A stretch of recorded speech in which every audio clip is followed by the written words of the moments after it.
هل انت مع حكومة احمد شفيق او احمد شفيق؟ لا عايز احمد شفيق ولا عايز حكومته؟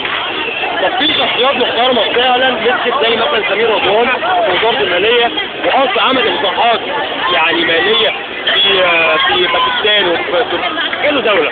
كل راجل محترم احنا نحترمه. صح. اي راجل جاي من طرف حسني مبارك غير مقبول. غير مقبول. طيب اسألك سؤال تاني. دلوقتي موضوع الشرطة. ايه رأيك اللي هيحصل لما الشرطة تنزل الشارع؟ الشرطة تنزل الشارع بس تكون بأدب. تكون بأدب باحترام مع الشعب.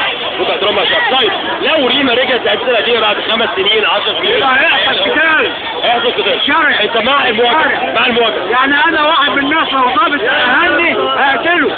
على وشه. هقتله. طيب مفيش ولد على وشه هدفع فيك امه.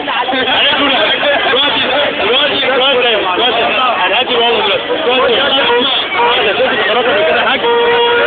انا ما انتخبش حد خالص. طيب المرة دي هتنزل؟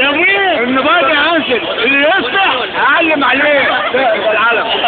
اللي يصلح بديل الميكروفون. غير صالح عليك حبيبي. نقول شكرا للحاج من نهوض الفرج وفي الصبح حسني مبارك وحكومته.